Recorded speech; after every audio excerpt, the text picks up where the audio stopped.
Cerita rakyat Nusantara Malin Kundang.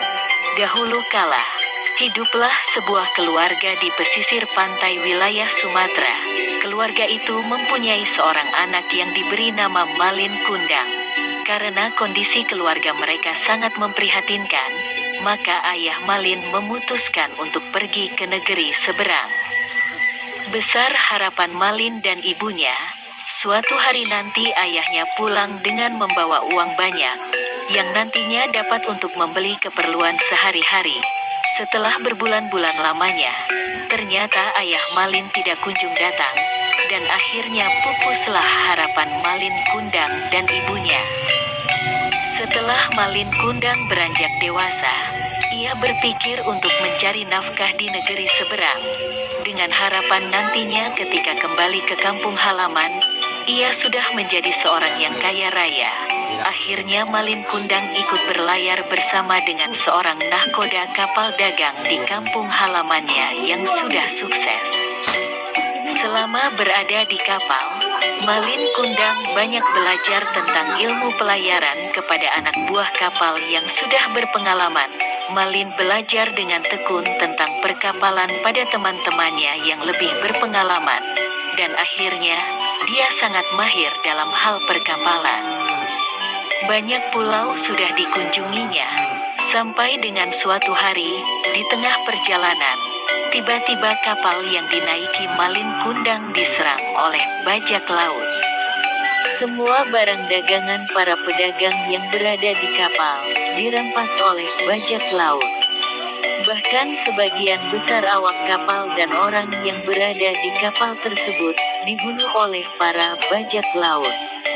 Malin Kundang sangat beruntung dirinya tidak dibunuh oleh para bajak laut, karena ketika peristiwa itu terjadi, Malin segera bersembunyi di sebuah ruang kecil yang tertutup oleh kayu. Malin Kundang terkatung-katung di tengah laut, hingga akhirnya kapal yang ditumpanginya terdampar di sebuah pantai.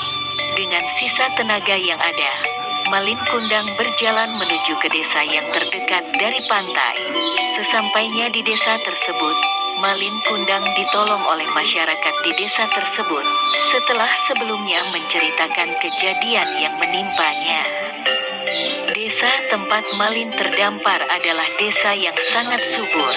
Dengan keuletan dan kegigihannya dalam bekerja, Malin lama-kelamaan berhasil menjadi seorang yang kaya raya. Ia memiliki banyak kapal dagang, dengan anak buah yang jumlahnya lebih dari 100 orang. Setelah menjadi kaya raya, Malin Kundang mempersunting seorang gadis untuk menjadi istrinya. Setelah beberapa lama menikah, Malin dan istrinya melakukan pelayaran dengan kapal yang besar dan indah, disertai anak buah kapal, serta pengawalnya yang banyak. Ibu Malin Kundang yang setiap hari menunggui anaknya, melihat kapal yang sangat indah itu masuk ke pelabuhan. Ia melihat ada dua orang yang sedang berdiri di atas geladak kapal. Ia yakin kalau yang sedang berdiri itu adalah anaknya Malin Kundang beserta istrinya. Malin Kundang pun turun dari kapal. Ia disambut oleh ibunya. Setelah cukup dekat, ibunya melihat bekas luka di lengan kanan orang tersebut. Semakin yakinlah ibunya bahwa yang ia dekati adalah Malin Kundang. "Malin Kundang anakku, mengapa kau pergi begitu lama tanpa mengirimkan kabar?" katanya sambil memeluk Malin Kundang. Tetapi Malin Kundang segera melepaskan pelukan ibunya dan mendorongnya hingga terjatuh. "Wanita tak tahu diri, sembarangan saja mengaku sebagai ibuku," kata Malin Kundang pada ibunya. Malin Kundang pura-pura tidak mengenali ibunya, karena malu dengan ibunya yang sudah tua, dan mengenakan baju compang-camping. "Wanita itu ibumu?" tanya istri Malin Kundang. "Tidak, dia hanya seorang pengemis yang pura-pura mengaku sebagai ibuku, agar mendapatkan hartaku," sahut Malin kepada istrinya. Mendengar pernyataan dan diperlakukan semena-mena oleh anaknya, Ibu Malin Kundang sangat marah.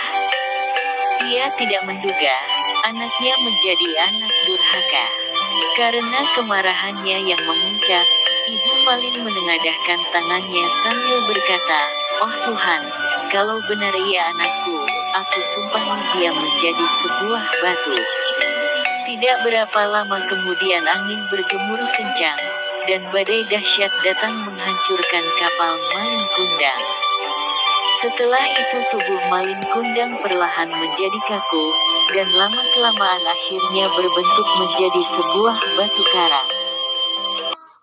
Cerita rakyat Cindelaras.